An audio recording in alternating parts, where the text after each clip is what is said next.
কোন জায়গা? এটা সাতচল্লিশ চা বাগান। আসসালামু আলাইকুম রহমতুল্লাহ। আপনাদের সামনে একটা ভিডিও নিয়ে হাজির হয়েছি।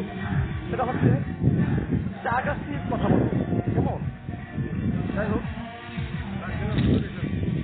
এটা হচ্ছে সাতছড়ি চা বাগান, কেমন? আপনি দেখতে পাচ্ছেন এখন কিন্তু চা গাছ কিন্তু এখন সবুজের সমারোহ না। যখন নাকি বৃষ্টি পড়বে তখন চা চির সবুজ হয়ে থাকবে। যাই হোক, এখানে আসছি, এই দেখেন এই যে গাছটা, কেমন? এই গাছটা দেখেন, এই গাছটার বয়স ১৫০ বছর।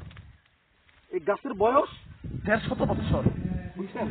একবারে অবাক লাগার কথা যে এটা নিচের গোড়াটা এটা অনেক মোটা, অনেক বড় নিচে, কেমন? এই দেখেন দেখেন এই চায়ের এই ফল হচ্ছে, এই ফুল থেকে ফল হবে, এই ফুল, তারপরে ফল হবে, তারপরে এটাতে বীজ আছে, বীজ থেকেও চা গাছ হয়। আর এই দেখেন এই গাছটা দেখেন, এই গাছটা কিন্তু বীজের, এটা কাটিং না, কেমন? আর আমাদের দেশের মধ্যে এখন গভর্নমেন্ট কি করতেছে যে কাটিং চারা খুব দ্রুত বর্ধন করতেছে। কারণ একটা কথা হচ্ছে যে পোলট্রি মুরগি, আপনারা দেখেন পোলট্রি মুরগি যখন নাকি আমরা দেশের মধ্যে আমরা যখন চাষ করি, আমরা লালন পালন করি, পোলট্রি মুরগিটা ২৫-৩০ দিনে অনেক বেশি ফিডব্যাক দেয়, কেমন? উৎপাদন বেশি হয়। ঠিক তো দ্রুপ বীজ থেকে যখন নাকি গাছ হবে তখন এটা ফলনটা কম হবে, কিন্তু কাটিং যখন করা হবে ফলন বেশি হবে, কিন্তু গাছের স্থায়িত্ব কম হবে, গাছের স্থায়িত্ব কম হবে। যে দেখেন এই গাছটার বয়স ১৫০ বছর, ১০০ বছরের গাছ দেখেন। যাই হোক, আমরা চা গাছ দেখি কিন্তু গাছের বয়স কত এটা কিন্তু আমরা কি করতে পারি না, আমরা অনুমান করতে পারি না।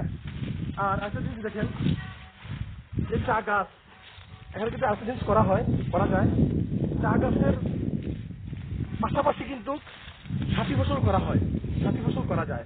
আদা, হলুদ, এরকম ধরনের জিনিস করা যায়, কেমন?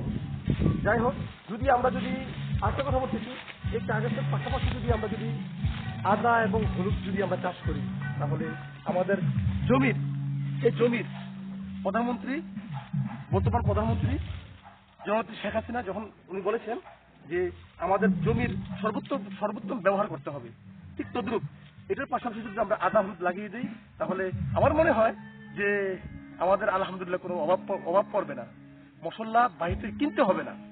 আগে কথা না বললেই নয়, এই দেখেন আমাদের দেশে সোনালী ফসল এই চা, এটা চা, কেমন?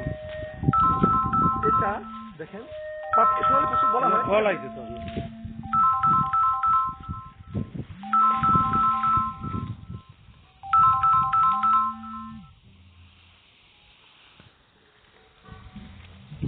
৫কে সোনালী ফসল বলা হয়, ঠিক আছে? আমি মনে করবো যে এটাও একটা অনেক ভালো একটা ফসল, কেমন? অর্থকরী ফসল। এই যে চা পাতাটা ছিঁড়ে ইয়াতে দেওয়া হয়, এটা কয় মেশিনে দেওয়া হয়, দেওয়ার পরে যে প্রথম গ্রেডের যে চাটা বের হয়, এই চাটা কিন্তু আমাদের ভাগ্যে জুটে না, পাতাটা কিন্তু চলে যায় বাহিরে, বুঝছেন? নিচের যে দ্বিতীয় মনে হয় না জুটে, তৃতীয় চতুর্থ পঞ্চম যে গ্রেডগুলি আছে এটি আমাদের ভাগ্যে জুটে, কেমন? যাই হোক, আর বেশি কিছু বলবো না, এখানেই সমাপ্ত করলাম। আসসালামু আলাইকুম রহমতুল্লাহ।